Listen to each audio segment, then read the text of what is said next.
Welcome to the Notary Educators with Kimmi YouTube channel. Hosts Kimmi and Jeff Nunnally, along with Alexis Franklin, share expert insights to help you launch and grow a successful mobile notary business, no matter what state you are commissioned in. Learn how to become a top-notch loan signing agent and get answers to common notary questions. Explore our all-inclusive $47 monthly training library, plus live weekly online coaching sessions with courses on general notary work, wedding efficient services, remote online notary, ink fingerprinting, apostille, translation services, and I-9 completion. So please remember that Notary Educators LLC is your one-stop shop for notary training. Now sit back and watch Kimmi and crew, and don't forget to subscribe to the Notary Educators with Kimmi YouTube channel for more tips. Take your notary business to new heights. It might as well be you, okay? You can't change everything. If it doesn't work for you and your budget, if it doesn't work for you and your business, don't take them. But I do take lower paid jobs sometimes. I'll take a $50 job. Now, when I first started, everything was like $100. That's what really got me. I was like, wait a minute, you mean you gonna give me $100 and all I gotta do is print these papers and take them out there and the person sign it? That's all I gotta do. Watch this person sign on documents. I was like, easy peasy. But now things have changed. So many people are coming to the market. It's not oversaturated because most people don't know what they're doing. They're messing up stuff and they got to call me to go out there and fix it. That's why they can't afford to pay everybody big money like they used to, because they already know each job going to take 2 to 3 notaries to get it fixed. Unless they call me or somebody that know what they're doing. And that's just real talk. Yeah, I was saying about one company, I would love to work with them even more, but they sent out 10 pages worth of instructions. And by the time I read all that, I'm over it. I don't need you to tell me to do all that, but the other average notary does. So that's why they send out 10 pages worth of instructions, So that's another story.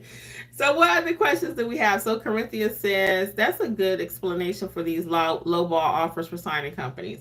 Oh, yeah. Oh, yeah. Yeah. And that's exactly why, Corinthia. No one talks about that, really. They don't. They just say, it's low ball, it's low ball, it's low ball. Well, I keep it real. And that's why they have to. They have to. There's no way they can afford to pay me. And you can see by the time the notary that don't know what they're doing, by the time they take it for 50, right? They didn't know what they were doing. Now they got to pull it back in, look at the scan backs. It's all jacked up. Then they like, okay, let's call Kimmi because I know I got to pay her though. See, they sent the first notary out there for $50. They can't send me out there for 50, typically. Not typically. So they already know I'm preferred. Let me go ahead. I got to pay her 75. I got to pay her 100 on top of the first 50 that they already paid the other notary who didn't know what they were doing. Real talk. It happens all day. It might be, sometimes you might get a signing to say deed signing only. I had one where the notary signed as the witness. Notary in most states cannot be the witness and the notary on the document. But that notary didn't know that. So my client had to get their stuff re-signed. That meant the signing company had to pay me again, which was an easy job. I just had to redo the deed, right? So you gotta know how to play this game too. So you gotta know your stuff and you gotta know how to price these services and price these jobs. Okay? That's an art. I have a whole book on how to price your services. Because it's an art to pricing. If you don't know how to price, you have no business. If you don't know how to do your business, you have no business doing business. When I say that, if you don't know how to properly notarize, don't take jobs. I was saying on the last couple of lives I've been on too, and it's going to sound like a broken record if you were here when I said it. Sometimes people are kind of smirk and tell me, oh yeah, I took that job as whatever, doing a loan mod, and I was able to do it without training. Okay, I'm happy for you. Okay, you got through one. Thank God. But how many more are you going to be able to fake it till you make it? How many? So we got a new saying around here, you can't afford not to take training. You cannot afford not to. Because if you don't take training, you will not be working. You've been and bought all that equipment, all that everything, all that commission, all that everything to jack up people's documents where they got to rehire me to go back out there. And you ain't working. So you cannot afford not to. So that is a good explanation. Yep. Hold on one second. So Learning is Winning says, hi, Kim. This is Teresa. Hey, Teresa. What social media would you recommend to showcase our business? What's up, Teresa? Teresa.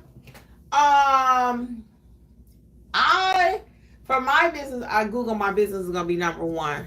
number one. Facebook is going to be my number two. Instagram, I even recently found a notary on Instagram that I've been using recently. He is thebomb.com. He did not train with me, but he's amazing. So I sent him work. He serves as a witness for me. I refer him to other notaries. So he's great. So even Instagram. So everywhere. I believe in showcasing your business everywhere. I wear t-shirts typically with my business on it, front and back. I have my magnets. I have my business cards. I pass out 2 or 3 of them at a time to every single person. So I don't play about my business. I don't. I'm very vocal in advertising it, because if you don't tell people, they won't know. There's no way for them to know who you are, what you do, if you don't advertise your business. There's just no way. They won't just find you. They're not gonna be like, oh, I need a notary.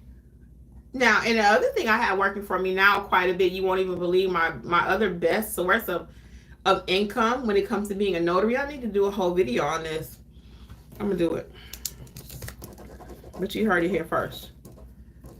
I'm gonna write it down so I don't forget. That's 2 videos: notary bag and referrals. I get so many people to say, oh, my cousin used you, my husband used you, my sister used you. I always tell this story. You probably heard it before if you've been with me at any time. I had a lady, I did like 5 notarizations for her. So finally her sister says, I need a notary. She said, oh, you should call my notary. Her sister was like, I didn't even know you had a notary. So I love telling that story, because I got people working for me now. I have so many referrals. It's crazy. And it may not be them or even a family member, but once you do a notarization and you do it correctly, you service your client in a way that's memorable. You make them feel loved, part of your family. People tell me and Jeffrey that all the time. I feel like I've known y'all forever. We just naturally have that, but it's our faith also that helps us to be those people. We're not naturally born, super kind. I think we are, but some people are nicer than others, and I love people. So I really do. I love, if you couldn't tell, I can talk to people all day. I can talk to a rock. In the morning we wake up and I'm like, hey, Jeffrey. He's like, can you wait till 10 o'clock? Can you just wait? I'm not a 10 o'clock kind of person. I wake up like this. That's what I tell him all the time. I'm like, we've been married a long time. I ain't changed from day one. I have my moments when I'm like getting on his nerves. I'm like, right? But overall, yeah, I wake up like this. I've been through a lot. Sometimes people are like, do you have any problems? Now I'm getting way off topic, y'all, but it's Sunday. We chilling, right? They'll ask me that. I've had people ask me that for years. You're always so upbeat. You're always cheerful. I've been through some hell, guys. I have. I lost my mom.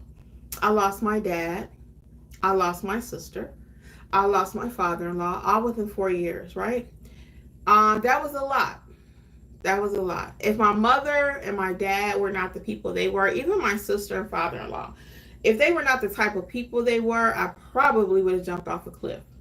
Real talk. I'm not suicidal, so don't reach out and say, Kimmi, you okay? I am okay, right? I have my moments when I'm like, oh my God, half my family is gone, which is true, right? But overall, I'm like this every day. I just wake up. I'm pretty excitable. It don't take much for me to get excited. The littlest thing somebody do for me, I'm excited. I'm pleased. I'm like, thank you. So I might be a little bit different breed. I know that, and it's just who I am. So I do have my moments. So when people ask me, you don't have a problem in the world, you don't have a care in the world. Oh no, I got a lot of them. And I had one job I'll never forget. And people would come to work and they had issues, like real issues. You're a single parent, you got into it with your maid, you losing your family members, they dying, whatever going on. And I had one manager, he would always say, you need to leave all that outside.